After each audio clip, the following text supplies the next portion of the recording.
Strange creatures from another planet? No, but they're not from North America. You'll find these creatures in and around the east coast of Australia, where the surf is always up. In fact, this town is called Surfers Paradise. But today, its streets come alive with the sound of Indy cars.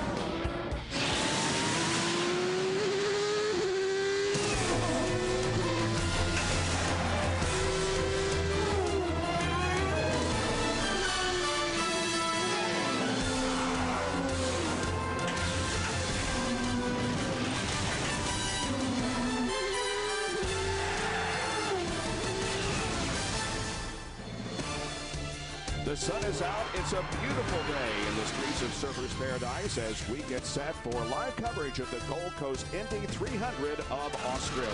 Welcome to Firestone Race Day. 24 cars and drivers set to go 60 laps here today. But so far this weekend, one driver has captured the headlines. We get down to pit lane and Jan Beekes. And Bob, without a doubt, the master of qualifying here in Surfers Paradise is Will Power. And yesterday he crushed the competition, got the pole position for the third year in a row. But Will, qualifying hasn't been the issue. It's always been the race. You've run into trouble. So what do you do today?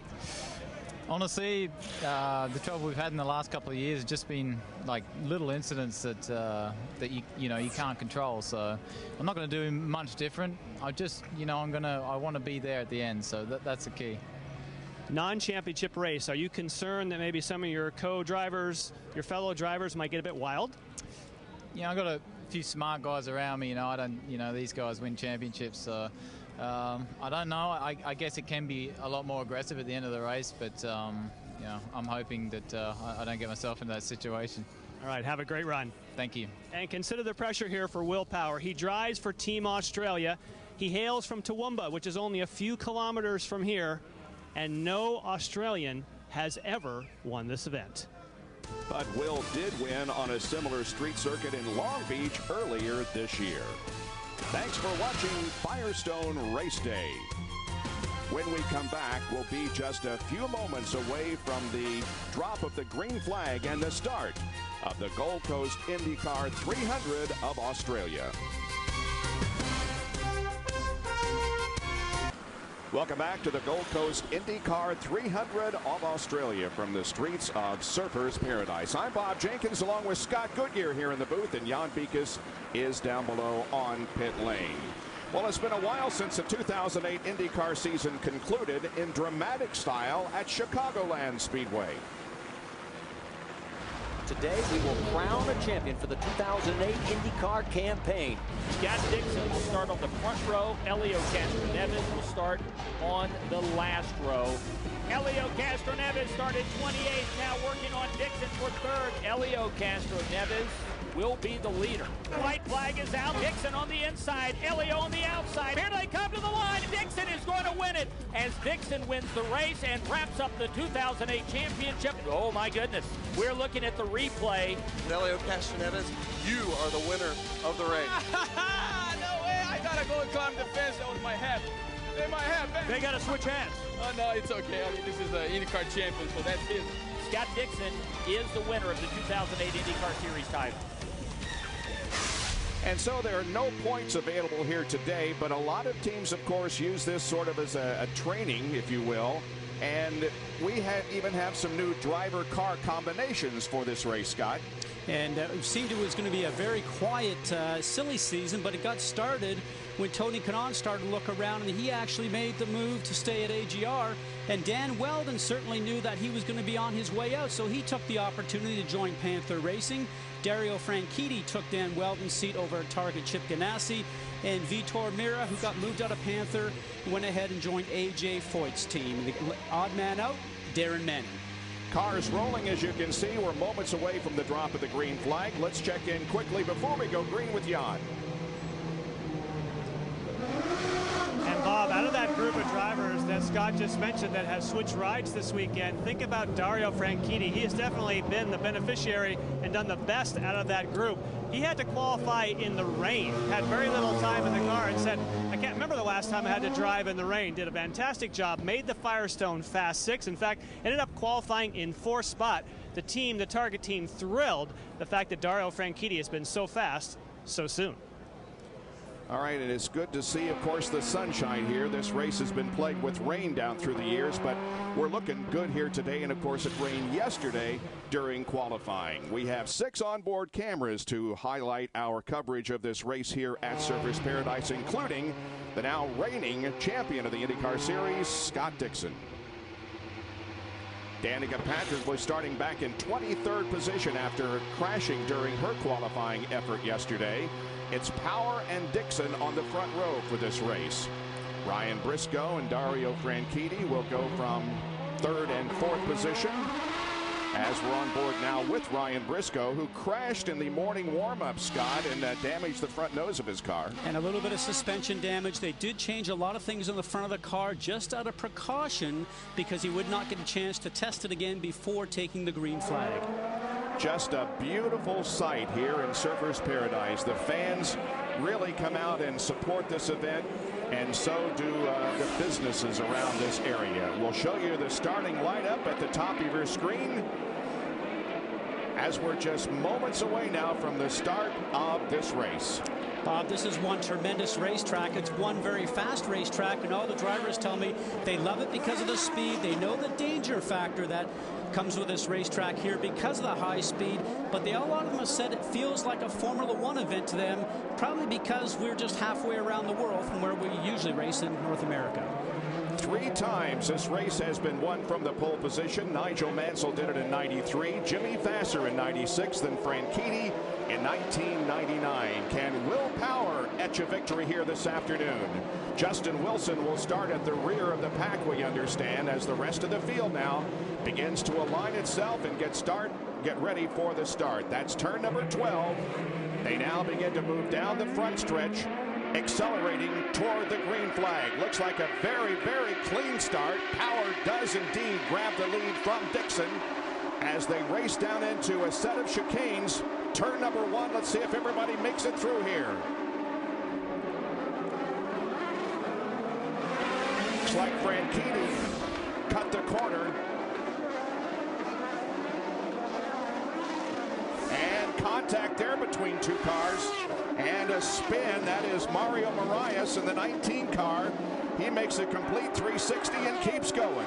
Wasn't that a great move to know exactly which way the car had to be pointed and kept his foot on the power and kept going? Some great battling going on in the early stages, Bob, and maybe because this is a non-points race, everybody's a little bit more eager to make sure that they can move up through the grid. We saw some great movement on the restart, and Elio right now is taking advantage of this run down the straightaway here into 5 and got around Dario Franchitti. Nice pass here on the opening lap of this race as Elio gained a position. Everybody going now through the very dangerous turn 7 area of the race course. Now they go down into turn number 8, a real hard left-hander. And you saw Tony Kanaan in the 7-Eleven machine getting a little anxious right there to try to get around Tagliani. Now, the key thing that's going on now is all these guys know that they have to move up very quickly here. If the front runners start to spread out just a little bit, then they get that drive off like Will Power is doing right now. He looks like he's just leaving everybody behind. Wow, he has opened up a huge lead over second place Scott Dixon in this opening lap. And look at Ryan Briscoe go to the inside and take second from Dixon. So Briscoe showing some muscle here in the early going, but again, Power with a very nice lead at this point. He's got already a 3-second lead on the field, Will Power does.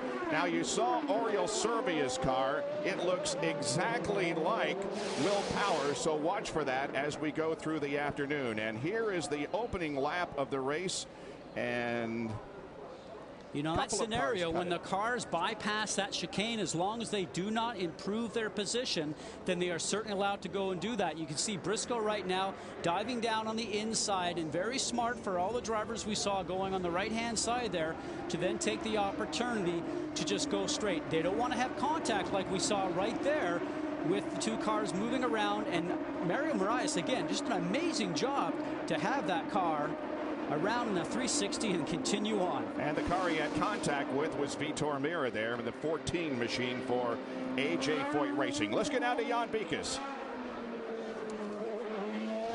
Well, you saw that move a moment ago down the front straightaway, the way that Ryan Briscoe just blew by Scott Dixon. That came from race control. They saw that Scott Dixon had shortcut the chicane. Even though it was to avoid contact, he was told to give up that position to Ryan Briscoe. So you could see the way that Ryan Briscoe just flew past Dixon, and that's also what gave now Will Power such a huge lead. They both had to back off to make that position correction, but now they'll be up to full song.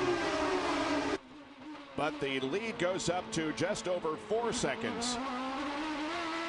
That Power has over Briscoe. You can see Ryan moving now through corner number 2 and trying to cut into that interval. Now, if there was no yellows in this race, if it were completely yellow free from start to finish, then that would be a sizable amount of lead that Briscoe would have to close in on Will Power. If we do get a yellow, obviously that lead's going to be negated and the cars will be back together again. But what Will Power needs right now is to have a trouble-free race. This is his 3rd pole in a row here in Australia in his hometown event, which he dearly wants to win, Bob. But remember, in the past couple of years, he's not made it to the end, had problems both in the pits and on the racetrack, and he knows the most important thing for him today is to be able to finish the car up front and have a shot at winning. On board with Helio Castroneves running back in 5th position. The car just ahead of him is Ryan Hunter-Reay, who is a former winner of this event. And behind Castroneves, there is Alex Tagliani giving that car a good go here in the early stages of this race. Behind him is Dario Franchitti.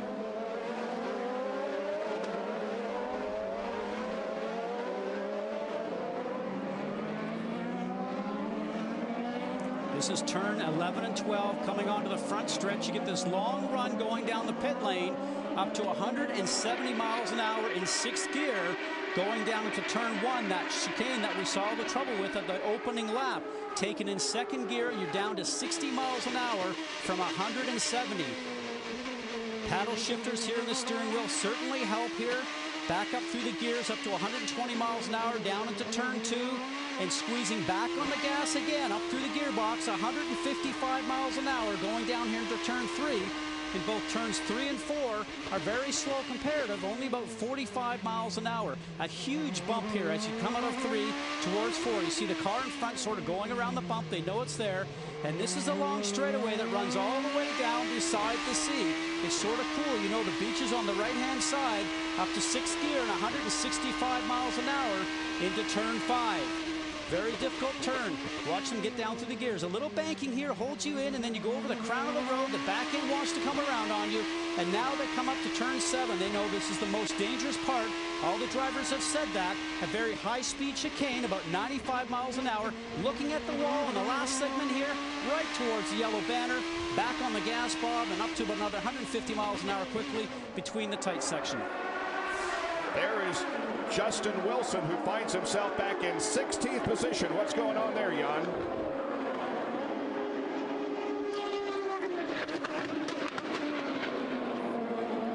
He's not pleased at all with the way things shook out in qualifying. Then he ran into another bit of trouble here, having to go to the back at the start of this event.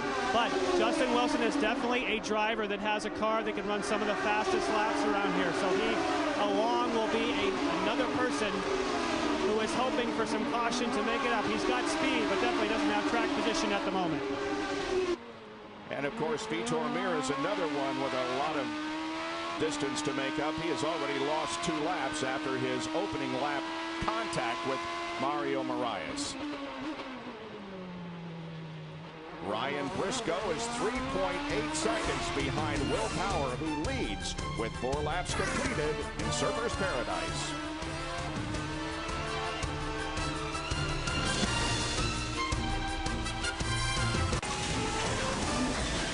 The Gold Coast INDYCAR 300 of Australia, brought to you by State Farm, where great coverage meets great rates. Call, click, or visit and start saving today. And by Volkswagen, Routon, only minivan in America with German engineering. 5 laps completed here at Surfers Paradise, and Will Power has a 3.7-second lead on Ryan Briscoe, with whom we ride right now for Team Penske. Scott Dixon running 3rd, Ryan Hunter-Reay is 4th, and Elio Castro-Neves is in the 5th position. There is Scott Dixon, who is running in 3rd spot. No pressure on him in this race, as there was at Chicagoland when he won the 2008 championship, becoming the only active driver now with multiple championships in the IndyCar Series. All right, Scott, let's take a closer look at this racetrack. A great racetrack, as I mentioned, a racetrack with a little bit of Formula One flair in it. 12 turns around this circuit, 5 long straightaways here. All the drivers certainly love it. The drive out of turn 12 down to turn 1, up to 170 miles an hour. A little bit of a passing zone there, coming out of 2 down to 3. Again, up to 155 miles an hour. A great passing zone into turn 3 itself. And then the run going along beside the beach, turns 4 to 5. Very fast again, 165 miles an hour.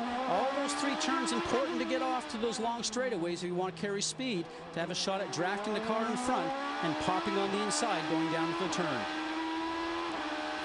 On board with Scott Dixon.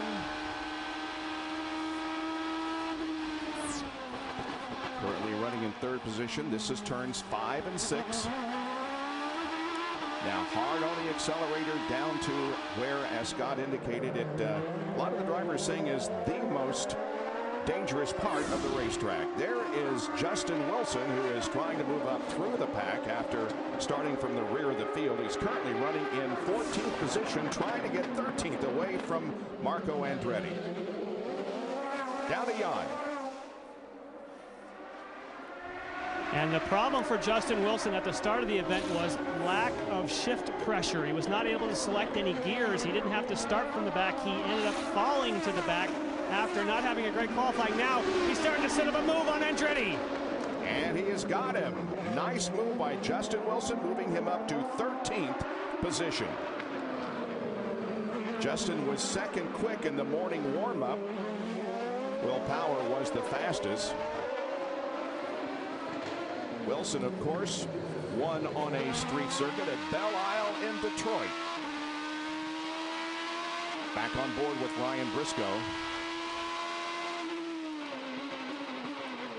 About 3 laps ago, he was 3.8 seconds behind, and now it's 3.1, so he isn't gaining very much on Will, Scott. Well, you're creeping up on it, and Will would certainly know that, because he would be told that over the radio, and knows that Briscoe is just ever so slightly gaining on him a little bit. So as a leader of this race, you're trying to make no mistakes for Will Power, and he'll be peeking in his mirrors every once in a while to see that Penske machine just creeping towards him ever so closely. Now, I have to think the top 3 cars right now obviously have an attachment to Australia, with Will Power and Briscoe and Dixon, all with ties to the home country here. And we have a full course caution coming out for Mario Moraes in the Sonny's barbecue car that has spun out in turn number 1. He is the driver who had contact with Vitor Meira in the opening lap, and now, because the car is stalled on the racetrack, unable to move, we're going to go to a full course caution for the first time. What do you think, Scott? Now, the pit window, someplace around 20 laps, there is a replay of Moraes, and he has severely damaged the rear suspension of that car. Well, he had already hit the wall because the rear suspension was already off the back of the car there on that left rear, as you can see it. So that means he hit the wall previous to when we got a chance to see him. But they said somewhere around 19 to 20 laps they could go on a fuel segment here, and looking at a 2-stop race, somewhere around lap 20, somewhere around lap 40 to make the distance. We'll have to see now who decides to come in and who decides to stay out. If you're in the back half of the group right now and you don't have a shot at winning this race on speed, change the strategy around. Maybe just take an option here and stay out, move yourself up on the racetrack a little bit, and hope the yellows follow your way a little bit further down in the race. And this is the gamble that the leaders have to decide. Do they come in now and take the option under the yellow to add fuel and change tires? But mostly, I would say a lot of them might just sort of hang out. What it does do is eliminate the big lead that Will Power has. We'll take a break while we're under caution here and come back with more of the Gold Coast IndyCar 300 of Australia.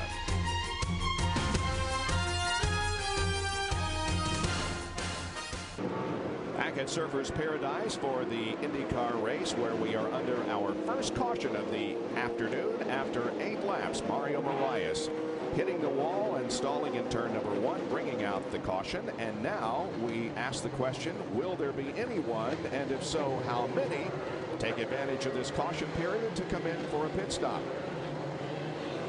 We'll know very, very shortly, because the cars now move off of corner number 12, and the pit entrance will be on the left coming up. Well, the first 2 didn't. It's all a risk-reward ratio right now. You want to try and get as many laps done, obviously, before you come in for the first pit stop. If they had have run quite a few more laps, you might see people viewing this a little bit differently, but this is when the strategists back there have to really figure out where they think is the best thing to do. Elio Castroneves takes advantage. He gets fuel. He's away.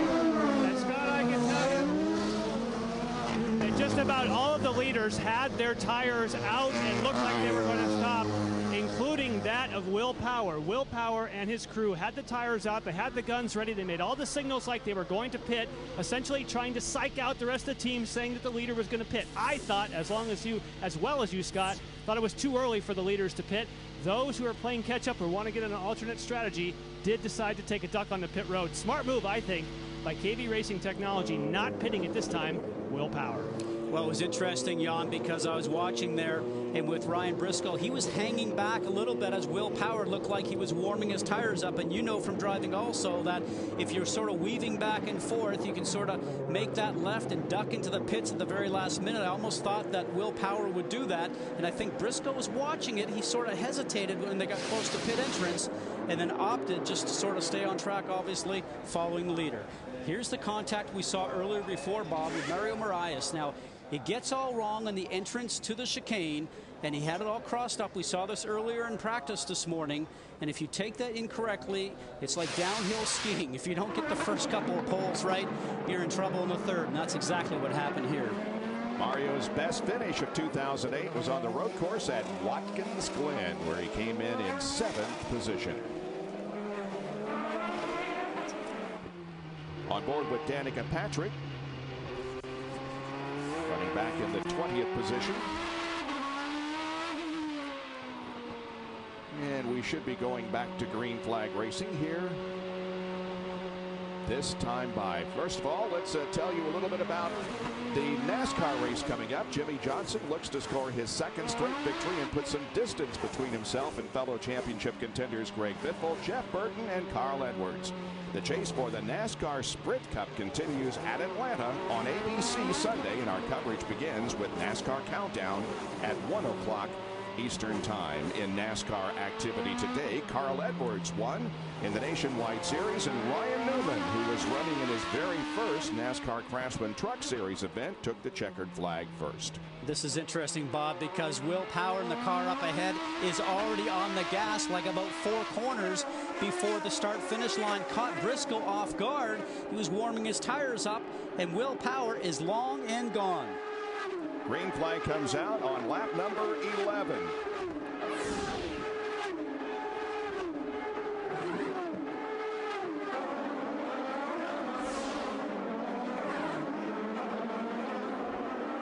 Power, Briscoe, Dixon, very close behind Ryan. Hunter Ray, Tagliani, and Franchitti, all of those guys running very, very close to each other. Here's Ryan Hunter Ray trying to get to the inside of Scott Dixon. That would be for the 3rd spot. And Alex Tagliani looking good in the Conquest racing car, right behind Ryan Hunter Ray.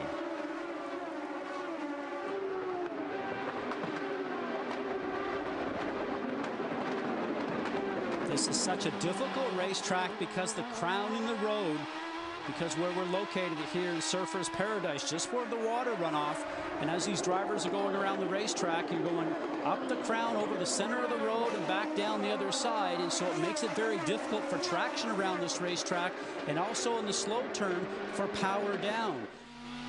Here's a replay of early action. Elio.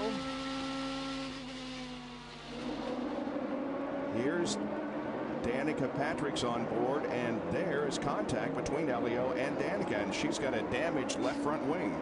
And Elio was coming in pretty hard. You can tell he was not going to make the turn, and it looks like his left front suspension is damaged because you can see the tire is sort of hanging up in the air there just a little bit. Either that or the right rear is down, creating that teeter-totter effect, because he was going into the middle of that turn. It looked like he was not about ready to make it on his own. I would say by the way that the profile of that rear tire on the left-hand side, which is his right rear, he's flattened his right rear tire, and he'll have to come in and get that changed. You can see that car behind Danica's car, that the rear wing is damaged, flapping in the air. This is back, by the way, for 21st and 22nd position, and both will come to pit lane. Well, Jan, Danica is headed toward you with damage on the front end. Well, Castro Neves goes by as Danica comes to get a new front wing. We'll also look over the corner while we see Castro Neves getting his service on the right rear. They practice this over and over, but it always goes quicker in practice. They're having a little trouble getting the damaged nose cone off. Now, finally, it's off. This is a case really where Danica just needs not to lose a lap. Just needs to get out before the leaders come by. They've got the service done. Back underway. It has not been a good weekend for Danica Patrick. As I said earlier, she had problems during qualifying, and things have just not gone well for her this weekend. And for when you come along here to one of these road course tracks and you're trying to get used to it in these types of cars, Bob, this is a very difficult track to come here to try to learn. A Harris poll indicated that U.S. favorite female sports stars, among them Danica Patrick, ranks #1 over Serena and Venus Williams. How about that? Danica Patrick, the favorite female sports star in the United States. Good for her.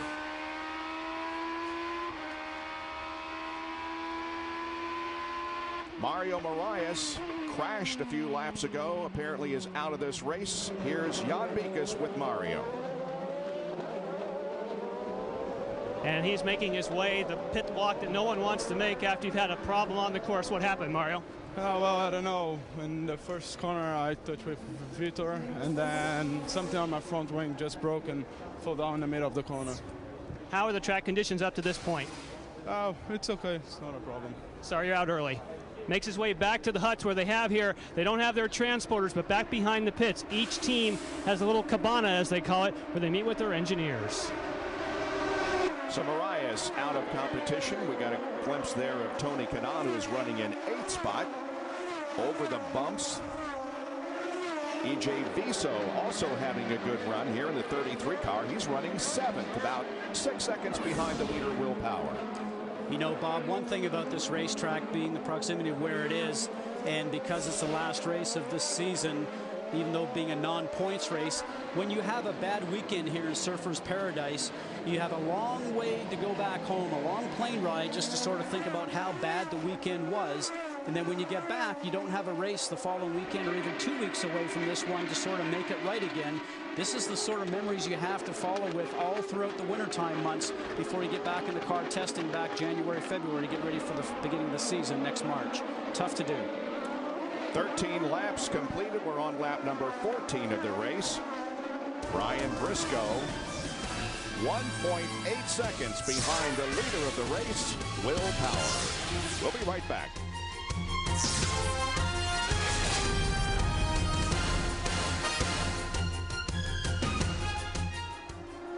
Bob Jenkins, Scott Goodyear, Jan Bikus at Surfers Paradise, Australia for the Gold Coast IndyCar 300. On board with Ryan Briscoe, who's running 2nd, now 1.6 seconds behind Power.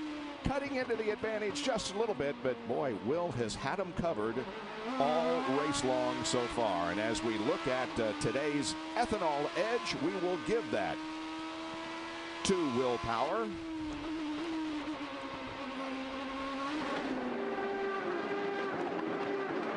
He won his 3rd consecutive pole position here at Surfers Paradise, but race finishes have not been all that great. He was 15th in 2005, 12th in 2006, and 16th last year. So good starting positions don't always equate to good finishes. Will trying to break that string here today. Justin Wilson now up to 18th spot. And there's Oriol Servia trying to pass Vitor Mira and doing so.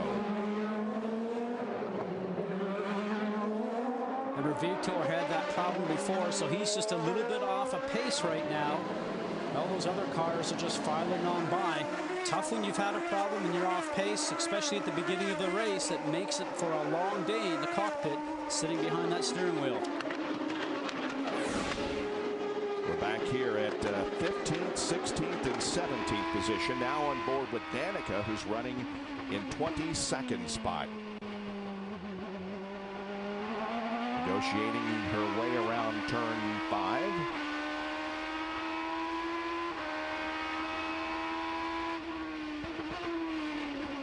Up over these curbs and watch that wall on the right-hand side. You have to be brave enough to drive towards that wall and time it just correctly that the wheel on the right front of the car just misses the wall by about 6 inches when you go through there. It's almost basically a controlled bounce for that car going through there. In this section here, always dark, always dull. Even when I was there back in the kart days in 1990, the trees just seemed to hover over there and make a shadow. And we saw that part of the racetrack just yesterday, Bob. They remained wet for quite a period of time after the rain shower in qualifying, and all the drivers having difficulty getting through there, sun not shining on there and drying off the racetrack. For those of you who were not with us for qualifying last night on ESPN 360, a very weird weather situation. Bright sunshine down in turns 3 and 4, but at the other end of the racetrack, in turn 12, 11 and 12, it was pouring rain, and the track, as you indicated, remained wet for most of the session, causing the drivers to really think which kind of tire that they wanted to qualify on. Well, we started off with rain tires, and then the track started to dry out a little bit, and then the drivers, by the time we got into the final 6 for the Firestone 6 group that they run there at the very end, ended up running on slick tires, and the speeds came up very quickly and times went down very quickly. First and second, and now the interval is down to just a little over 1 second. So indeed, Ryan Briscoe is closing in on Will Power, who's led all 16 laps so far. Oh, Will just hit the wall. On the left front tire, and I saw the wheel break apart, and then he couldn't get the car turned. That was an error. You know, we talked about Briscoe starting to catch up a little bit. I'm sure Will was looking in the mirror and seeing him gain just a little bit, and that was a misjudgment on the entrance to turn 5. Remember, coming down from 165 miles an hour into that banking section of turn 5, driver error by the looks of it.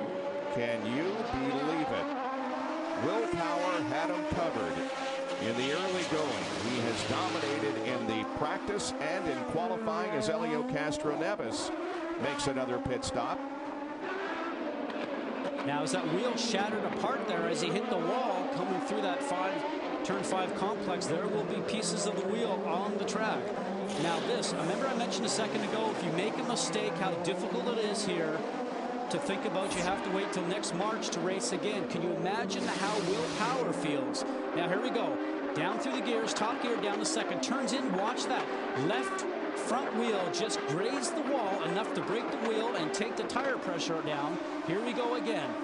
Bang, just enough. You see the wheels flying apart there. He has no steering, and into the wall he goes. Now he did go off the escape road at the end of the straightaway down there in turn 8, because I think he knows his day is done.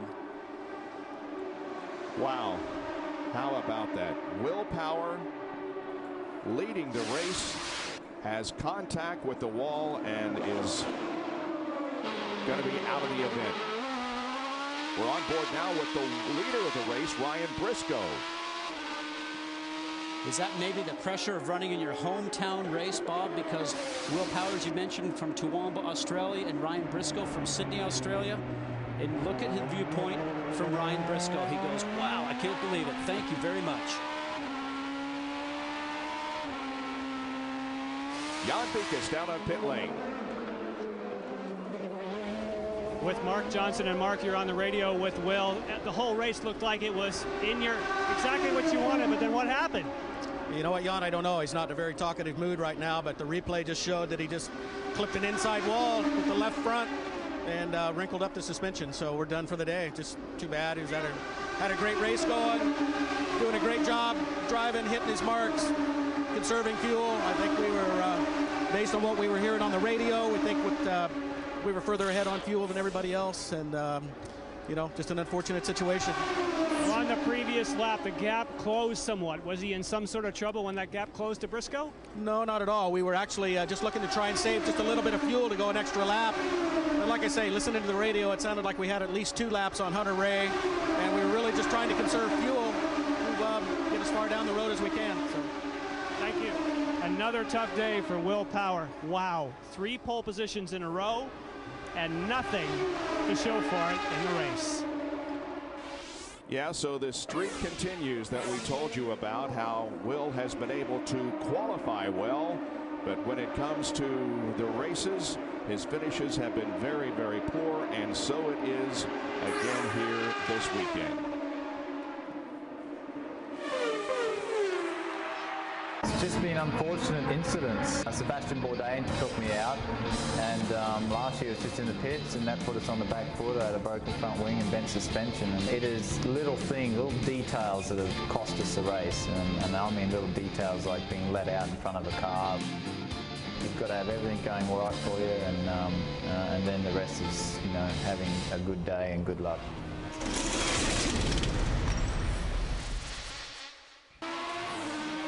With 19 laps completed in the Gold Coast IndyCar 300 of Australia, the leader, well, we're on board with him right now, is Ryan Briscoe. Will Power crashed while leading, giving Briscoe the lead. And Dixon is second, about a second and a half behind Briscoe. Ryan Hunter-Reay running third, followed by Alex Tagliani and Dario Franchitti. Those are your top 5. And Scott, the pit window is open. This is lap number 20 that's about to be completed. And here comes Briscoe. Can hear the engine running on the pit speed limiter down to 60 miles an hour all the way down that pit lane. Jan is there to call the stop. And it should be a routine stop for Ryan Briscoe. No changes expected. We'll keep an eye on the front wing. No, they don't touch it, just in case they get it filled up. Wow, 6.7 second stop for Ryan Briscoe. Excellent job by the Penske crew. Now here's the tough part on cold tires. Do not make a mistake through the tough first chicane down to the second one. You can see how you approach towards the wall. And he wants to get back on the gas as quickly as possible, but don't let the back end come out. The first lap is always so very dicey on cold tires with full fuel. Ryan Hunter-Reay running now in the 4th position. Marco Andretti is just ahead of him.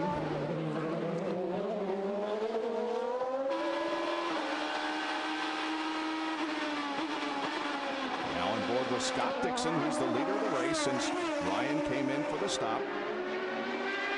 Bob, whose merchandise do you think was the best-selling merchandise so far this week here in Surfers Paradise? I would guess that Scott probably led that parade, huh? Yeah, they couldn't keep it on the shelves fast enough this week. He's chasing down DANICA Patrick. Obviously, Scott's about ready to come in for a pit stop shortly. DANICA had to come in with that collision she had before, so she will not have to pit. She can continue on. Scott Dixon was born here in Australia but grew up in New Zealand. He hits pit lane. And so Scott Dixon will give up the first position to Dario Franchitti, who is apparently now shown in P1. And we have a full course caution. Just as Dixon stopped in his pit box, the full course caution came out on the 22nd lap. Oh, there's a Dixon trying to get out ahead of the pace car, but was unable to do so.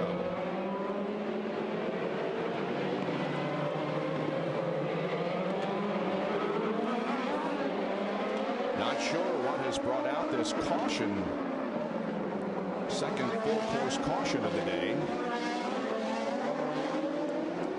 Oh, now we know why. Ed Carpenter is among those involved in the 20 car. That car looking much different from his It's tight for everybody to get through. And Graham Rahal and A.J. Foyt the fourth. That's a Vision Racing team meeting going along there with Graham Rahal. Wow. So 3 cars involved. Look how narrow it is to get through just there. Missed. Mira did a nice job. Reminds me of back in Detroit street race many years ago when the safety vehicles are out. We got everybody just parked here and lined up in the queue. That is in turn 8, by the way. Carpenter unable to move. And the other drivers tiptoeing through this area very, very cautiously. Now, the record for the most cautions is in this race, 9 back in 2003. Only one time did we have just 1 caution flag. Oh, we've got everybody stopped here. Now Danica Patrick's, that looks like pretty much a track blocker there in turn 8. And that's why we saw earlier the target car of Dario Franchitti spinning the tires and going around the outside. Now, here's the most important thing, and I think this follows through for all types of Formula Motorsports. And right now, as you can see, Danica's just waving her arms saying, what about me? Come and get me started, get me going. But when the yellow is out, Bob, you never know what's around the corner, so you need to slow down because for certain you got this track blockage going on, but there's safety workers out there. The Delphi safety crew is out there, and that is the most important thing that you have to think about when you're in this situation. And they, of course, have to be aware of the oncoming cars. You can see the yellow flags waving, and in fact, the Delphi safety team pointing her to the inside. Well, she stalled it. Ah, there we go. Yep. Didn't hit anything, just stalled it. But the Delphi safety crew has to get the other cars going before they can get her restarted and moving again. Now the starters are on board the Honda service trucks, so they'll have to come by, plug in the back, start her up, and off she goes.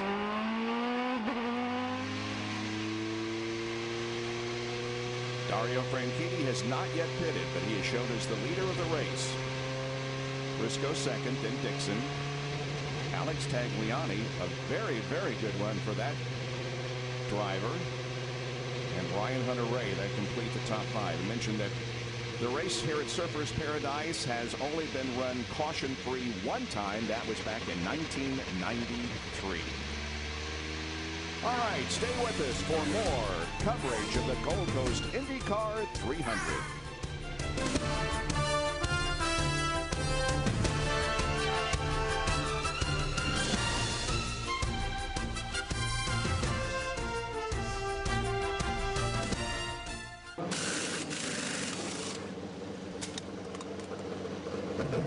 Dario Franchitti has just pitted from the lead.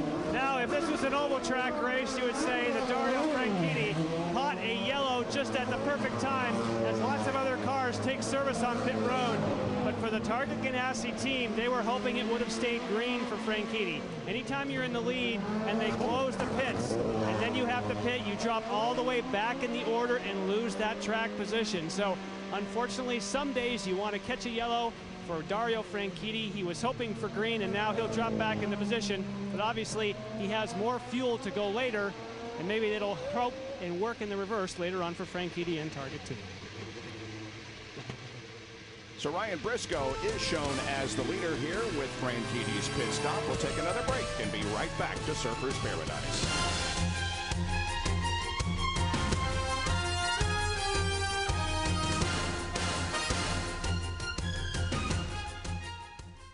It's an AFC South showdown coming up on Monday Night Football as Peyton Manning and Reggie Wayne lead the 3-3 Indianapolis Colts against the only remaining undefeated team, the Tennessee Titans, led by Kerry Collins. Monday Night Football on ESPN at 8:30 Eastern.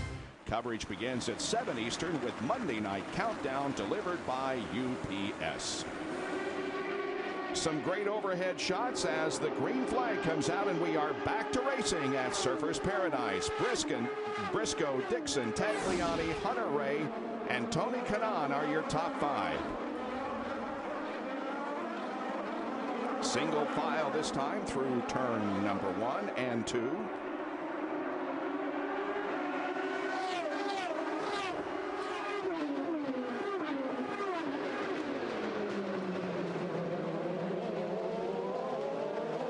Oriole Servia looking to the inside of Hideki Muto. Servia again in a car painted identical to Will Power, who, if you just joined us, crashed out while leading, giving the advantage to Ryan Briscoe. And you got to be impressed with Alex Tagliani, who is running in third spot.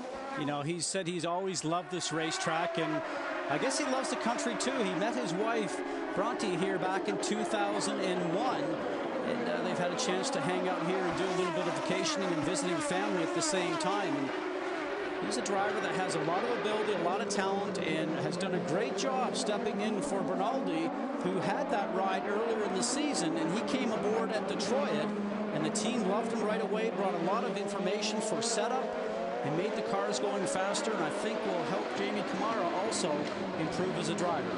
And Alex turned 36 last Sunday, so belated happy birthday to Alex Tagliani. Here's our Firestone lap leaders.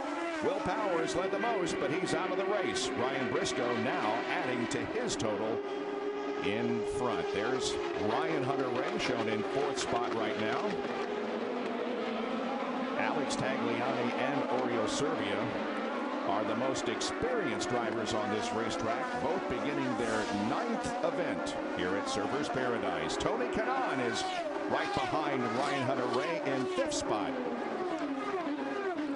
That's a great run for Tony, because all the Andretti green cars this weekend unloading off the, I was going to say off the trailer, but unloading off the 747 cargo plane maybe haven't been all that fast. And when the track was wet, the drivers were moving up a little bit, including Marco Andretti doing a superb job in the wet. But as the track dried out, as we mentioned in qualifying, they just didn't have their cars up to speed. Now, Tony said they're using this race a little bit as a test session because their road course program was a little bit behind this year.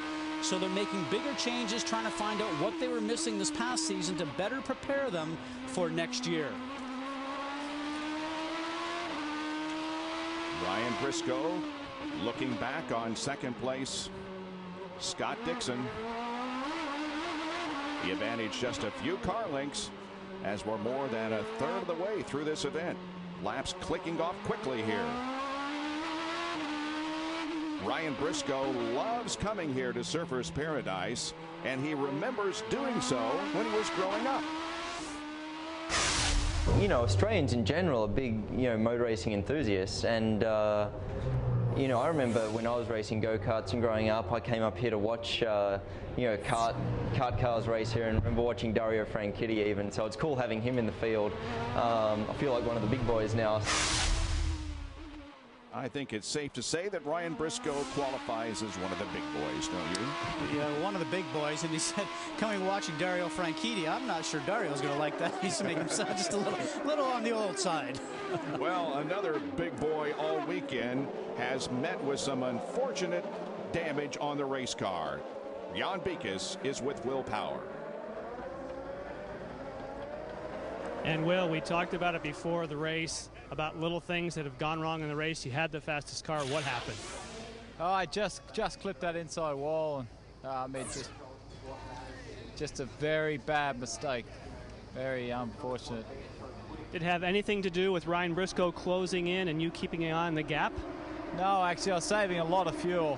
I was really, because I pulled such a gap, we really went into saving heaps of fuel and just let him close the gap back up, and just wasn't pushing hard or anything like that, just caught me out. Bad mistake. What was it like for you in the car? I know you always tried to set the pressure aside, but there's so much pressure riding on you, Team Australia being like, were you able to work past that? Yeah, it wasn't really any pressure, I knew I had the quickest car, and I just knew from when I pulled out at the start, I thought, okay, we can save a lot of fuel here, go a few laps, couple of laps, I reckon we would have got longer than the other guys, and just that's life. What can I say? Sorry, you're out. So Will Power will not win his first IndyCar Series race here at Surfers Paradise. He did, however, win the final event in the Champ Car World Series, Long Beach, earlier this year. It's Briscoe, Dixon, Tagliani, Hunter-Reay, and KANAAN in Australia.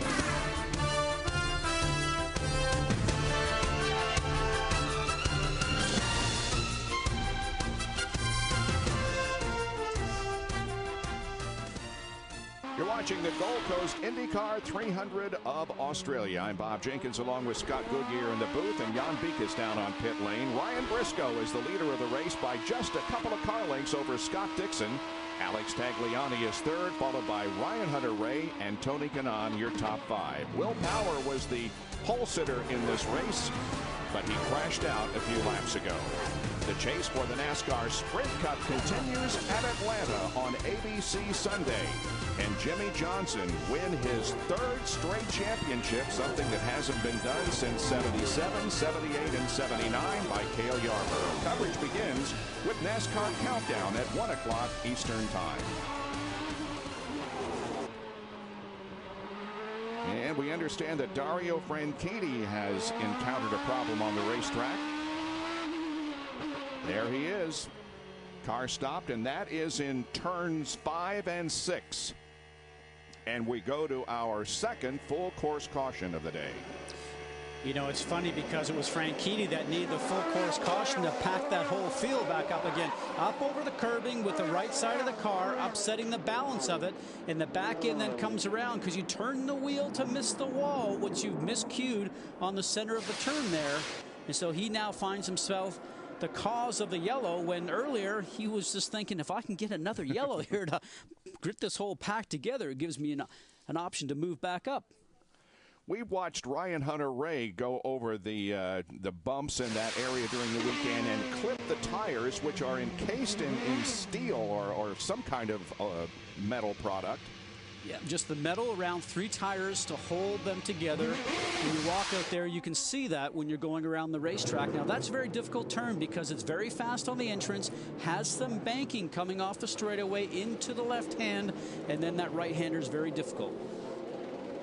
So the pits are closed right now, but we'll open here in just a moment. We'll see if anybody takes advantage of this caution period. Briscoe leads Dixon.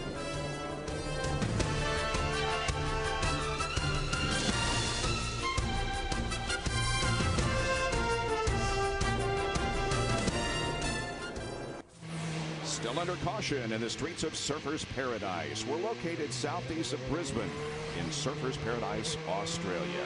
Well, Scott, are we going to see any of the front runners come in for a pit stop? It's only been at the most 10 laps since the top 7 made a pit stop. Well, I bet you quite a few of them do. They didn't last time when they were 9-10 laps into the segment, but little segment in the race. But I would say you're going to have to, just to take advantage of the slow pace out in the racetrack. On board with Franchitti, who caused this caution period, our third of the afternoon.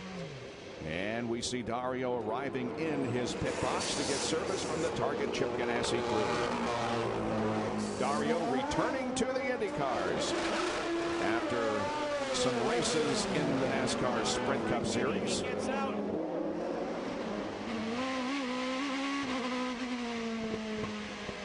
Go ahead, Jan, with the update.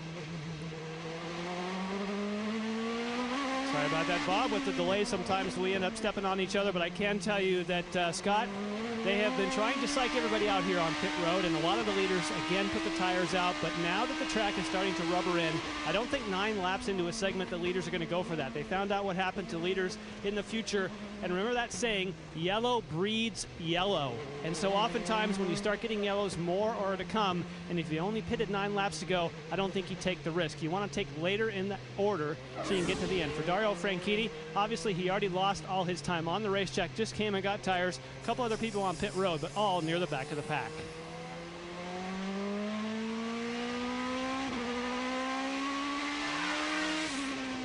And so Dario Franchitti is among those who made a pit stop, but he now has lost a lap and is shown in the 20th spot. More than half of this race has been completed. The average speed down to 89.622 miles an hour because of the 3 caution periods that we have had. 4 different leaders so far. Well, that's a pretty inviting shot, isn't it? So one of the favorite places on this tour right now for all the drivers. There is some question whether or not the series will return back here next year, and they say they will have that news sometime in the next 2 weeks. The IRL officials are meeting with the promoter here in Surfers Paradise this past weekend, and we should know something here in a couple weeks. Okay, down through corner number 12. Briscoe will swing out onto the main straightaway, looking for a green flag and a resumption of racing. Hard on the accelerator. Scott Dixon only about 4 car lengths behind as they race down into turn 1. A series of chicanes. Tagliani hanging right in there in 3rd position in the orange car. Ryan Hunter-Reay 4th. Tony Kanaan 5th. E.J. Viso running in 6th position. A good run for that car driver combination. Now down into turn 3.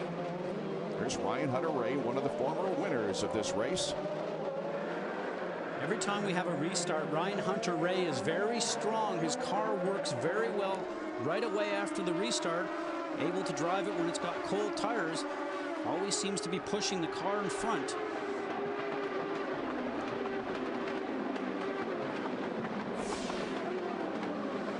More on Ryan Hunter-Reay from Jan Beekes. And that's a great comment, Scott, when you talk about how his car works on cold tires and he's still pushing to get by Tagliani. But he also was very happy with his car in the rain. So if I read between the lines from an engineering standpoint, if you like your car in the rain and it's good on cold tires, it's probably set up a little softer. You want your car a little more compliant when the tires are cold or you're driving in the rain. So it may not be good when the track's hot and the tires are hot, but right now he's very racy. Very much so. Brian, of course, was the winner at Watkins Glen earlier this year. His win here in 2003 at Surfers Paradise came on a very wild weather day, as we have seen many times here. It was rainy. It even hailed that day. The race ending in the dry conditions, but Ryan Hunter-Reay, the victor in that race in 2003. There's Kanaan, Viso, and Oriol Servia, Will Power's teammate, who has worked his way up to 7th spot. And Bob, you're talking about Ryan Hunter-Reay. He's one of the couple of drivers that are not signed so far for next season. Even Justin Wilson, I know that they have an option on Justin's contract with the Newman Haas Lanigan team, and they have not signed him as of yet, as the report goes. So still a few drivers out there with possibilities for next year. On board with Elio Castroneves, right behind Justin Wilson, trying to get to the inside to pick up a spot. And Justin Wilson getting hung up there, losing his momentum from the car in front. And Elio able to take advantage of that. Justin Wilson had just made a pit stop and is getting back up to speed.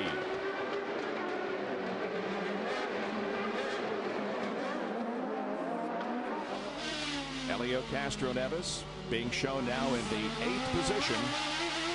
And of course, we all know about the legal problems that Elio Castroneves has encountered recently, being indicted by federal grand jury regarding income tax evasion. And we asked him earlier in the weekend about that, whether it's a distraction, how he handles the situation here in Surfers Paradise. We did everything we can, everything we could, and we're very happy that we got our opportunity, you know, to be here. So we put that behind because this is the environment that I enjoy and love most, you know, and we're gonna continue focus on this race, and hopefully we can get out of here with a big trophy. Always with a smile on his face, but he faces some tough days ahead, we fear, because the federal judge, of course, granting him special permission. They had originally revoked his passport, making it impossible for him to travel overseas, but a federal judge granted him the opportunity to come over here and race and do what he likes to do best. And I caught up with him just when that happened a couple of weeks ago, and he said he was just very, very happy and elated. And it's probably an opportunity just to get away from it all, and as he mentions, do what he loves doing. But he's going to have to go back and now start to think about that in the offseason. It's got to be with you each and every day. That's going to be the tough part for him. Elio and Ryan Briscoe both ran at Laguna Seca last weekend, finishing 4th in the LMP2 class and 5th overall. 34 laps completed. Ryan Briscoe leads Scott Dixon, Alex Tagliani, and Ryan Hunter-Reay. Stay with us for more from Australia.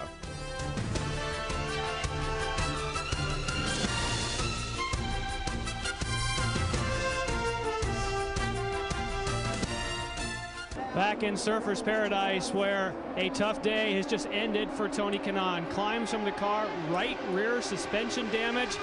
It was so severe the team did not try to go and make the repairs. So in the concrete confines of Surfers Paradise, Australia, unfortunately, a damaged 711 machine for Tony Kanaan. His day ends early. Tony was running in the top 5, but the suspension damage will put him on the sidelines for the rest of the afternoon. The winner at the Richmond 3/4 mile earlier this year, his best finish here at Surfers Paradise was back in 2002 when he came home 5th. We're not sure if he actually had contact with the wall or if it was the suspension piece that broke on its own, and hopefully we'll get that information here shortly. But for a team that was just trying to get some information on working with the car on a road course to try to improve its ability to handle through the turns, to make it work better for this upcoming season, just a few laps cut short for that. We're looking here at 5th, 6th, and 7th. EJ Viso, Oriol Servia, and Elio Castroneves. Elio moving through turn 1. Make that turn 7. Here's coming up on turn 8. Oh! Servia gets the rear end of that car around a little bit.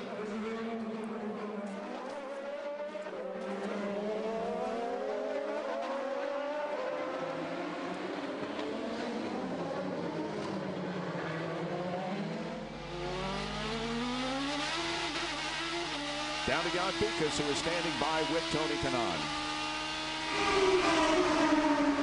And Tony, we see the damage on the right rear. What happened? I don't know. The right rear push rod broke. So, you know, it's a shame. I mean, I didn't hit anything. I think it's just stress on the part. And, you know, thank God it broke at a fast chicane and we didn't crash. But it's a shame because I think we had a good car. We finally figured out for the race. And, you know, but it is what it is. So, ready for next year. You've talked about how you almost use this as a test day by trying different settings on the car. Do you think you found what you want for next year? Well, I think we found a direction, but we're a little bit far to say that we found something for next year. But we're working really hard, and we're in the right direction for sure. Thank you, Tony. Thank you. And great information that part broke prior to touching anything. We thought and had a report that he had brushed the wall, but looks like the part broke first. Boy, we're seeing some great racing between EJ Viso and Oriol Servia. Ori is doing everything he can to pass EJ, and nothing has worked so far. This is turn 7 again. Now, EJ is a guy that, remember, had a lot of heat put on him by a lot of other drivers this season for what that was called reckless driving, and the league even had a few discussions with him to try to make him understand exactly how he races here in North America. Remember the situation with he and Vitor Meira back at Watkins Glen, and really Vitor Meira is a guy that's very quiet and really doesn't get too excited, but boy, he got upset there in a real hurry, and with complete justification too. But you know, I think EJ is one of the characters here in this series right now that can do a great job behind the steering wheel, and he's now getting an opportunity to understand what these cars need, and with a very small team, but they do a very good job. Hideki Muto was the Rookie of the Year in the IndyCar Series in 2008, but EJ Viso has been nominated for the Autosport Rookie of the Year award, which will be determined by fan voting at autosport.com. On board with Elio Castroneves, looking ahead at the 5th and 6th place runners, Viso and Servia.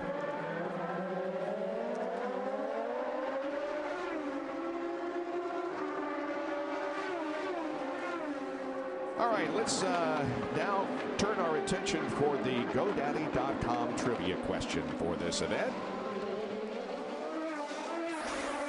How many drivers in IndyCar Series history have won both the Indianapolis 500 and the Series Championship in the same year? I'll give you a little bit of a hint. There are 4.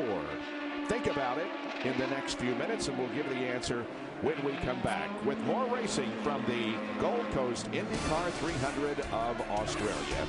38 of 60 laps completed.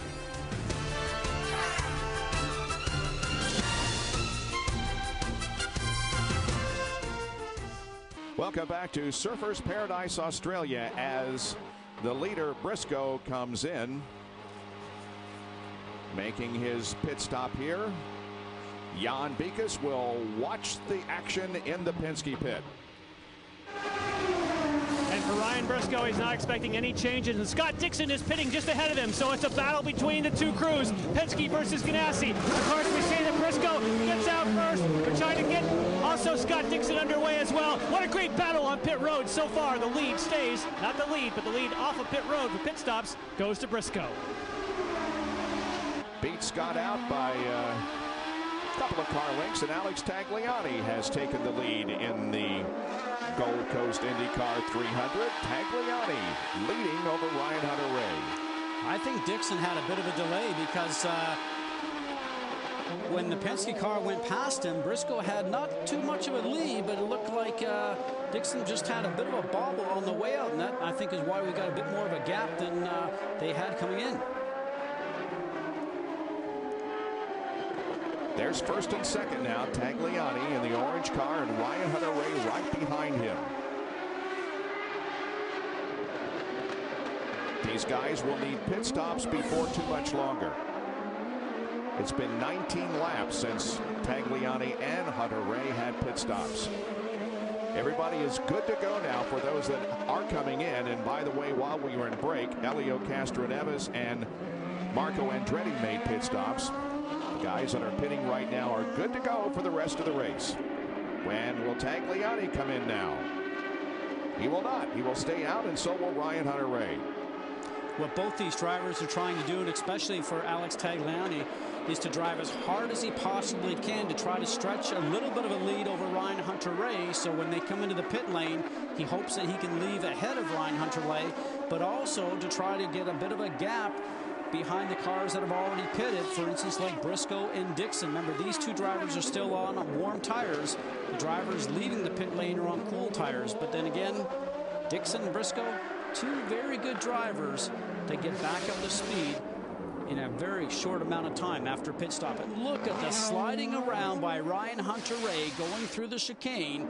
He just shows you how hard he's driving that car, trying to keep up to Tags. Now Tag looks like he's just stretching it by maybe a car length or so. Both these drivers over 10/10 driving at this time. This is only Alex Tagliani's third race in the IndyCar Series. He did compete at Long Beach, where he started second and finished seventh. But this race here today, far and away his best run of the year. At Detroit Belle Isle, he started 21st, finished 22nd, and started 19th and finished 12th at Joliet. Looks like Tag's car works best from turns 1 down through turns 3, 4, going through 5. And it looks like Ryan Hunter-Reay's car works better in this tight stuff down here, 8 through 12. A reminder that you can see a replay of this event on Sunday at 11 p.m. Eastern on ESPN2. Tagliani and Ryan Hunter-Reay both pit. Here's Jan. And there's damage on the front of Ryan Hunter-Reay. It was on the back of Tagliani. They both hit the pits in the last moment. There's front wing damage. Now he beats Tagliani out, so he gets out ahead of Alex Tagliani. But there was definite wing damage on the front of the car after contact on the entrance to pit road. But I don't think it'll slow him down. Here's what happened on entrance to the pit road, and there's the contact. Car slowing down from the speed coming off the racetrack into the pit lane. Remember, having to get down to that 60 miles an hour by the entrance to pit lane. Ryan Hunter-Reay just ahead of Scott Dixon, and here once again is the replay and the contact between Ryan Hunter-Reay and Alex Tagliani. Now that really wasn't on purpose, just to let the people know at home. It was just a case of Ryan Hunter-Reay trying to carry just a bit too much speed going into the pit lane. And Jan, you have more on the contact? I do. There was a conversation today in the drivers' meeting that for those who were pitted at pit in, they actually, like Alex Tagliani, had to brake before the pit speed limit. And they warned the other drivers who were behind that in order for them to make the pit box, they'd have to hit the brakes before the 60-mile-per-hour limit. That was the case for Tagliani. So he had to go for the brakes. Ryan Hunter-Reay was yet to the point where he had to go 60, caught him by surprise, and powing. On board with Dario Franchitti, who is a lap down. E.J. Viso had the lead for a lap, but he relinquishes to get his second pit stop, and he roars back out onto the racetrack. Meanwhile, with all the pit stops now having been completed, Ryan Briscoe is back at the front of the field. And Viso comes out just ahead of Tagliani and Graham Rahal, who is now up to 6th spot. So Rahal has steadily moved through the traffic to get himself a good position. Well, earlier we asked you how many drivers in IndyCar Series history won both the Indianapolis 500 and the Series Championship in the same year. There are 4. And the answer to our GoDaddy.com trivia question, Scott Dixon in 2008, Dario Franchitti in 2007, Sam Hornish Jr. in 2006, and Dan Weldon in 2005.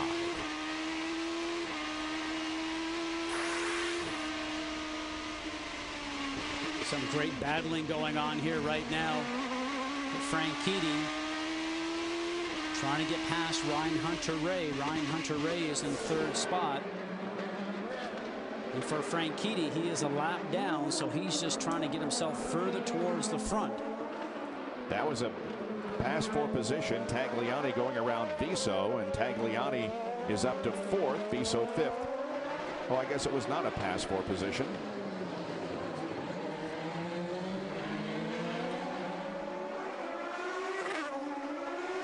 And okay, there's the word. E.J. Viso was ordered to allow Alex to go around. Race control making the order. There's Graham Rahal now in 6th position for Newman Haas Lanigan Racing. Oriol Servia just behind him, and Oriol joined this team here last year at the Surfers Paradise race. They've worked very well together, Oriol Servia and Will Power. Everything's not confirmed for that team for 2009. Everybody expects the drivers to stay there and everything to stay intact, but we're still awaiting announcements from the group to see if that will be the case. Just 16 more laps to go in this event.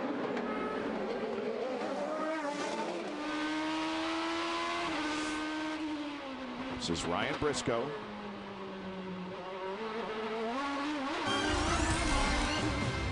Should be a good game on Monday night as the Indianapolis Colts go against the only remaining undefeated team, the Tennessee Titans, led by Kerry Collins. Monday Night Football on ESPN at 8:30 Eastern. Coverage begins at 7 Eastern with Monday Night Countdown delivered by UPS. We'll be right back with more from Surfers Paradise.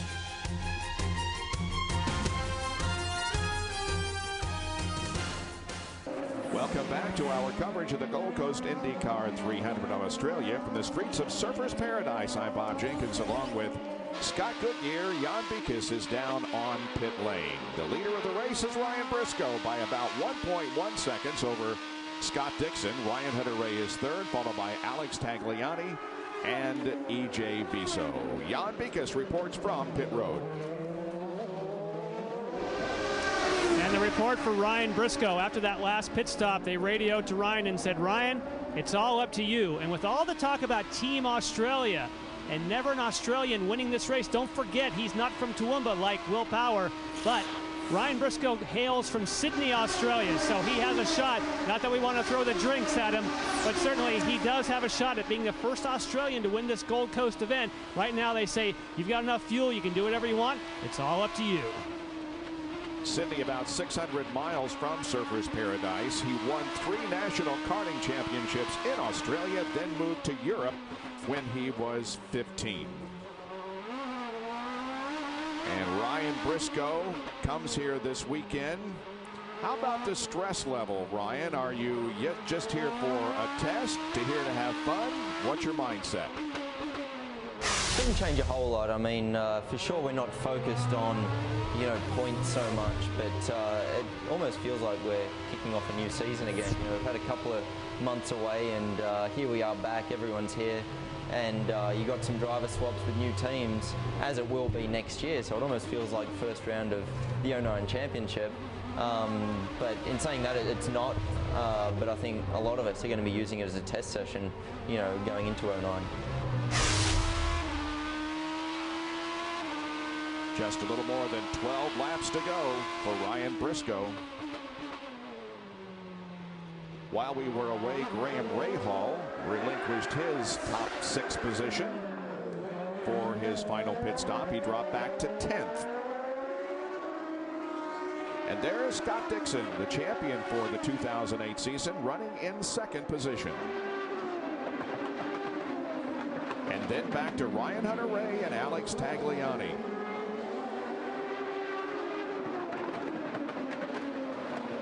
That's actually Dario Franchitti right behind Ryan Hunter-Reay. Tagliani is in 4th place, but a distance back. Another 7 seconds behind Ryan Hunter-Reay, so he's fallen off the pace after that last pit stop. Not clear if some changes were made, either with some tire pressures possibly, but there he goes, bouncing through the curbs.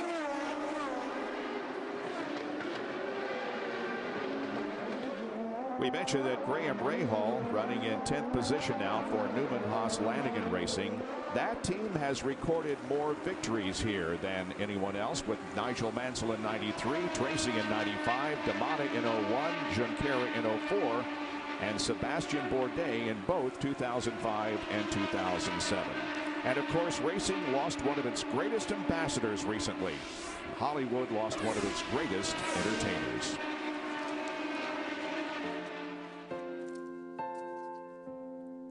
Paul has something unique. He's enjoyed life all the way through. Paul was really amazing as a race car driver. That's sort of the Paul, really, that I know. If he'd found racing before he was a star, he might never have been a star. He loves it so much more. I don't think there's anything better than this. I figure, if he can do it, and being 15 years older than I am, I figure I got 15 years left. Of course, as a car owner, he was very competitive. For a team that is so used to winning, that is a sweet moment. This one means a lot, and this one's also for you, Paul. Probably the best owner you could ever have. I feel privileged that I was able to drive and be a part of that legacy. A guy that has achieved what he's achieved and just be a normal person and a kind person, he's a myth to me.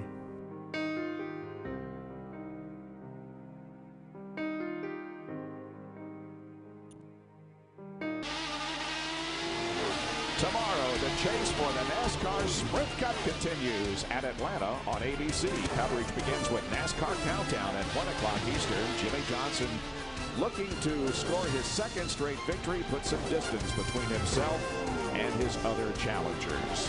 Trying for his 3rd straight championship. Watch for the chase for the NASCAR Sprint Cup tomorrow on ABC. Well, E.J. Viso has been ordered to relinquish a position to Oriol Servia because he cut a corner. Earlier, he was ordered to lose a position because he blocked. So now E.J. Viso, despite the fact that he has lost 2 positions, is still running in 6th spot. On board with Helio Castroneves, who is running in 7th position. Right behind E.J. As we were talking about before, EJ is one of the new fresh characters here in this sport, and I think back to the month of May with all the rain delays that we had, he went off to a bicycle shop and found a unicycle and was going up and down the garage area trying to understand how to ride this machine, and was a great source of entertainment, not only to his teammates, but also everybody else in the garage. And you know something? He got it done. It was amazing. I like his attitude. I really do. He's a very competitive guy and fun to be around. HVM Racing had 5 top 10 finishes during the season. Team's best with Biso was 4th at St. Petersburg. Team led 21 laps during the season, and their best start was at Belle Isle. It began from 9th position. Elio trying to pass Biso for 6th position.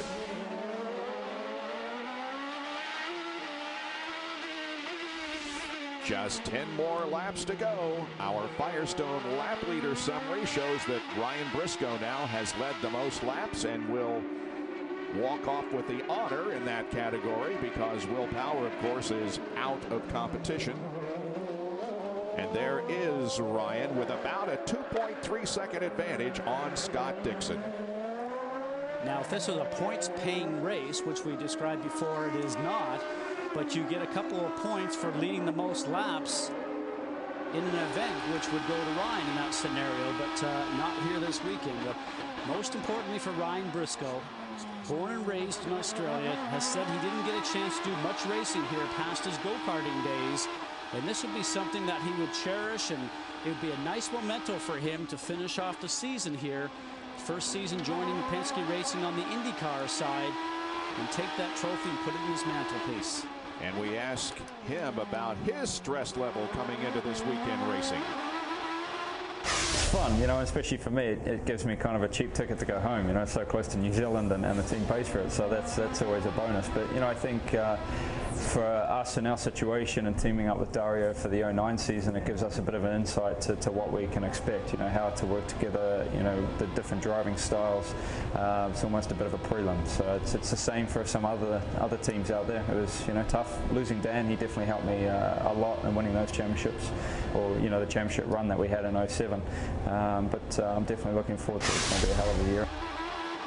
Scott Dixon, in addition to winning the championship, set a couple of records, or at least tied one. He set a record for most laps led in a season, 899, and he tied Dan Weldon for most wins in a season, 6. Weldon accomplished that back in 2005.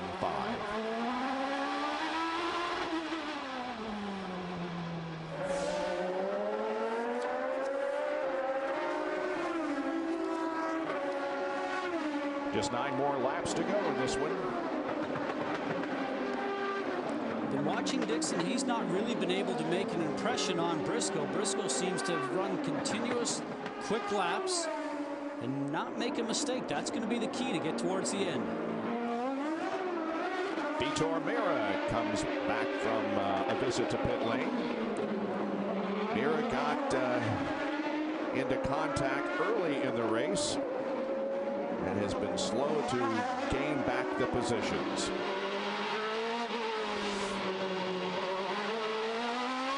Nothing ahead of Ryan Briscoe right now. He sees clear racetrack ahead of him, enjoying a 2.3 second lead now as he moves through corner number 12. On to the front stretch.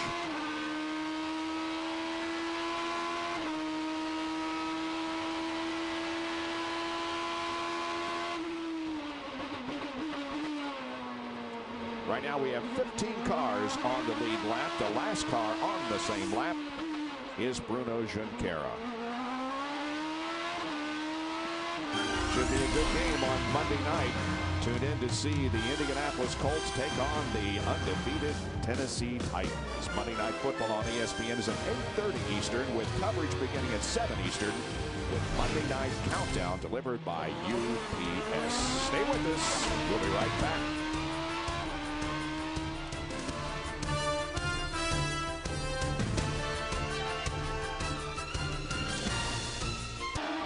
Closing laps of the Gold Coast IndyCar 300 of Australia. We're on board with the current champion of the IndyCar Series, Scott Dixon, running in second position behind Ryan Briscoe. Passing Ed Carpenter, who has shown 1 lap down in 19th position. You know, both Ed Carpenter and AJ Foyt, the 4th of the Division Racing team, just recently bought 2 125cc go-karts back in Indianapolis that they're going to start running out at the Newcastle Raceway go-kart track owned by Mark Dismore, just to get some more road course experience and learn about the lefts and rights on a road course, because both of them have a lot of oval experience. But as this series continues to grow and add more road courses, they both felt that they need to have an opportunity to be better on the road courses that we're going to endure here in the next couple of years. Let's get out to Jan Bikas with a report on our leader, Ryan Briscoe, with a 1.5-second lead on Scott Dixon. We certainly know that the Penske team takes care of all those small details. In fact, they just sent their PR representative, Dan Pass, to run down and talk to the various teams that he will be encountering. Now he encounters Danica Patrick, and prior to that, there were 2 other cars that Ryan Briscoe had to slide past. And in fact, now, as he works his way through traffic, another little small attention to detail. They send representatives to say, hey, by the way, the leader's coming up behind you. We'd love some help. And so far, he's got the help he needed. And that pit box that he was in there was the one of Andretti Green Racing for Danica Patrick, and it looks like Ryan Briscoe now has gotten around her. In 11 races in which Team Penske has competed here in Australia, they have earned 6 top 5 finishes, including a 1-2 finish in 1992 when Emerson Fittipaldi took the checkered flag and Rick Mears finished 2nd at Surfers Paradise.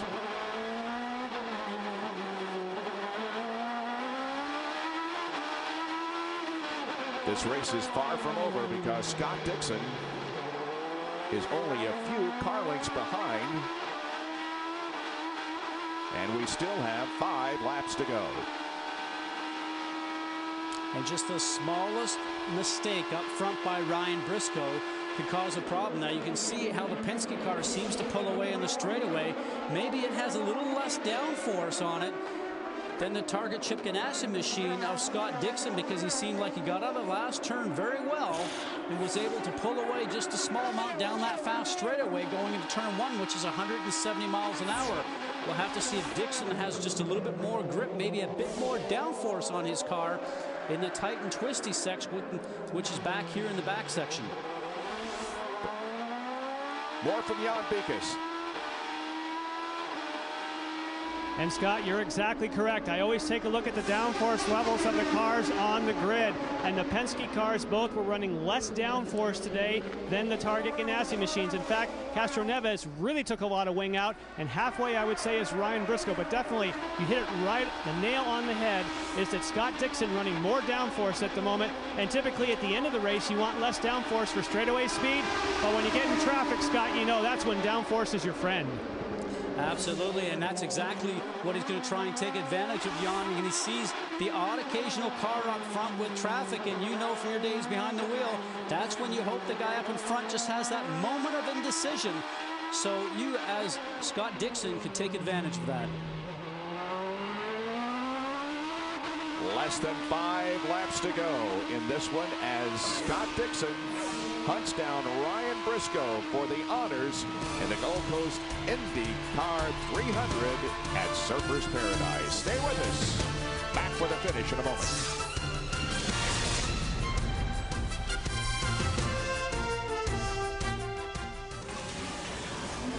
The Gold Coast IndyCar 300 of Australia, brought to you by Wrangler, makers of Wrangler 5-star premium denim jeans.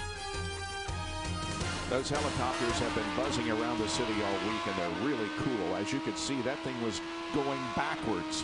Backwards, and they're actually below the top level of some of the buildings around here. It's amazing how they get away with that. I think that, I don't know, it just makes it a little scary. Yeah. Around the apartment buildings and the hotel complexes here. Less than a second advantage for Ryan Briscoe. You can see how close Scott Dixon is. Coming up on 3 laps to go in this one.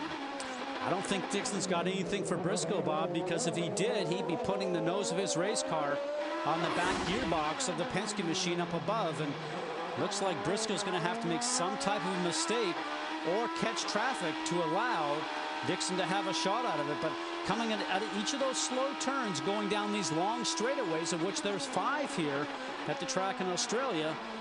Briscoe just gets a good run coming out of the turns. Power down is not an issue for him, and he just gets to pull away from Dixon. Dixon has competed here twice previously and finished 15th on both occasions. He finished 15th in 2001 and in 2002. And that tire, it looks like, is out in the racetrack right now. And usually you'll see the yellow, as you see flying right there. Now, is there a car further down the racetrack that has caused that tire barrier to be moved out into the race course? We'll have to wait and see. Usually in that scenario there would be a debris flag, and we saw one of those earlier, that there was something on course when that was moved earlier on. 2 laps to go now. Ryan Briscoe, of course, won twice during the 2008 IndyCar season. His first victory coming at Milwaukee on the oval. Then he won on the natural road course at Mid-Ohio and is en route to possibly winning a street race here at Surfers Paradise. And here is Elio. Now the car right behind Elio hit it. No, I think that might be Briscoe and Dixon we're watching right there. Briscoe gets through there, and Dixon just catches it with the suspension. Wow. Now his vision would be a little bit obscured because Briscoe was ahead of him. So remember, you're moving at quite a clip here and traveling along here enough pace that just the decision for the turn-in is done way back there, and he would have committed to that turn-in, so really had no choice. Now we see Dixon seems like he's closing up in these tight turns as we talked about before. This is turn 9, turn 10, now down to 11 and 12, and then onto the straightaway to take the white flag. 1 more lap to go. Remember, a lot of pride here. Ryan Briscoe from Sydney, Australia. And for Scott Dixon, who was born in Australia but raised in New Zealand, both of them would love to be able to take this trophy. 2.795 miles to go. On the final lap, Briscoe maintains the lead over Scott Dixon. Well back in 3rd position, about 8 seconds behind Dixon is Ryan Hunter-Reay. So it's a battle between the 2 cars. Team Penske for Ryan Briscoe, and Target Chip Ganassi's Scott Dixon. Bob, both these drivers inside the cockpit right now are pushing as hard as they possibly can. Their heart rate is going up real high, and you're just trying to drive it as fast and as hard into the turns as possible. As you and I talked about during the qualifying show yesterday, there was a point during the early part of the 08 season where people were saying, when is Roger Penske going to fire Ryan Briscoe? He's just not performing up to Penske standards. He turned everything around with the victory at Milwaukee, and Ed Carpenter is into the tire barrier on the final lap of the race. Local yellow only. Ryan Briscoe has just done an incredible job in the second half of the season.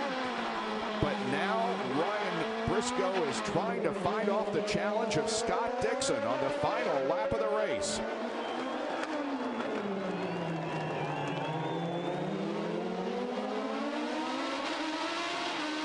Onto the front stretch.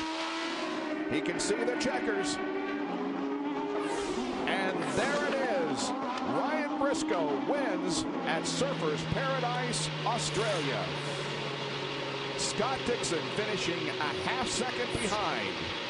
Ryan Hunter-Reay comes home in 3rd spot, 9.1 seconds behind. So Ryan Briscoe has his 3rd victory of 2008. It comes here in his home country of Australia. We'll be back to talk with him and wrap it up in a moment.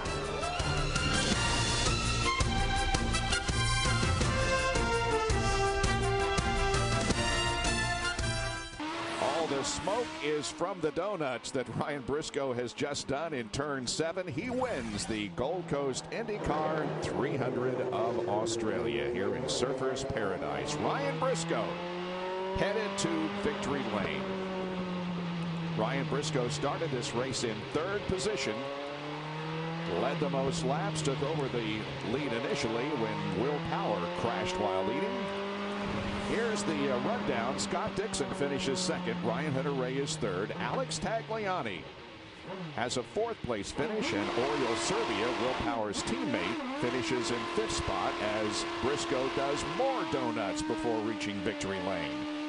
E.J. Viso was in 6th position. Here's the rest of the rundown. The last car on the lead lap was Bruno Junqueira. Vitor Meira, we assume, ran out of, well, no, we can't assume that because he had pitted about 8 laps ago. But Vitor Meira did stop on course in the final lap and finished in the 15th position, 1 lap down. So 14 cars were on the lead lap at the end of the race, and we had 5 cars drop out. Let's go to Jan Bikas, who's with Scott Dixon. Yes, we see the leader roll in, and while he climbs out of the car, just over here to his right, we have Scott Dixon. The camera has left me to try.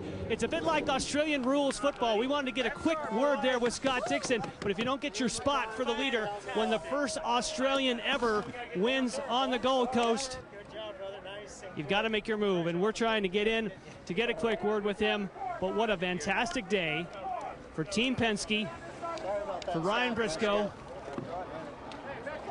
Again, the first ever Australian to win this event on the Gold Coast. Ryan, we're short on time, so we'll dive right in the car. Congratulations. Yeah, thanks very much. Man, what a race. What a way to finish the year and kick off into 09. Just a dream to win in my home country. Got to thank the whole team at Team Penske. They gave me a perfect car today. What about the heat at the end from fellow Australian-born Scott Dixon? Definitely made you work for it at the end. Yeah, he did for sure. Looked like with the low fuel, he was coming on strong. I got held up a little bit with some lap traffic there, but I knew I just had to keep it off the wall, and I had a strong car, so it was just a great day. Fantastic day for Scott Dixon as well here as Ryan Briscoe. Come on out, the Penske team, everyone ready to congratulate the first ever Australian to win on the Gold Coast. And the hometown fans go crazy as Ryan emerges from the car victorious at Surfers Paradise. Scott, entertaining race. Enjoyed it. Well, you know, this whole complexion of this series is changing as we add more road courses to this series and adding the Toronto event next year. Road course drivers will become our premium, much like Ryan Briscoe. Just a reminder that the Gold Coast IndyCar 300 of Australia can be seen again at 11 p.m. Eastern on ESPN2 Sunday night. For Scott Goodyear and Jan Bikas, I'm Bob Jenkins. Thanks for joining us for this finale, the final race of the 2008 IndyCar season. This has been a presentation of ESPN, the worldwide leader in sports.